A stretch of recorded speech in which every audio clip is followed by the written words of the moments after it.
কি মুক্তিযোদ্ধার সন্তান নাতিপুতিরা কেউ মেধাবী নেই? যত রাজাকারের বাচ্চারাও নাতিপুতি হলো মেধাবী, তাই না?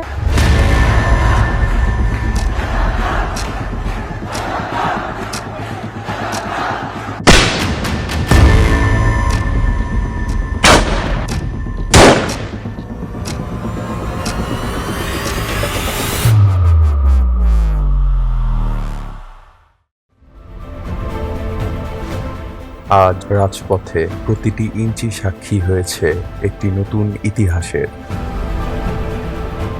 কোটা বিরোধী আন্দোলনের উত্তাল তরঙ্গ, যা শুরু হয়েছিল ন্যায় বিচারের দাবিতে, আজ বিজয়ের মুকুট পরে দাঁড়িয়েছে।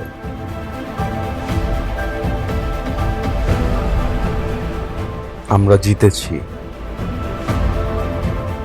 এই বিজয় শুধুমাত্র কয়েকজনের নয়, এটি পুরো একটি প্রজন্মের। এটি সাহস, একতা এবং পরিশ্রম শক্তির ফল। আমরা দেখিয়ে দিয়েছি অন্যায়ের বিরুদ্ধে লড়াই করলে বিজয় আসবেই। রাজপথ কাঁপিয়েছি, মিছিল করেছি, প্রতিবাদে রক্ত দিয়েছি, এবং সেই পরিশ্রম বৃথা যায়নি। ক্ষমতার দেয়াল ভেঙে আমরা প্রতিষ্ঠা করেছি আমাদের অধিকার। এই বিজয় শুধু আন্দোলনের নয়, এটি আমাদের ভবিষ্যৎ।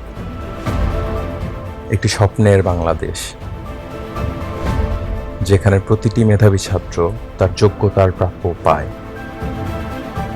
এই আন্দোলন আমাদের মনে করিয়ে দেয়, যখন আমরা ঐক্যবদ্ধ হই তখন কোনো শক্তি আমাদের থামাতে পারে না। কোটা ব্যবস্থার সংস্কার আমাদের বিজয়, আমাদের স্বাধীনতার নতুন অধ্যায়ের সূচনা। আমাদের গল্প এখন ইতিহাস।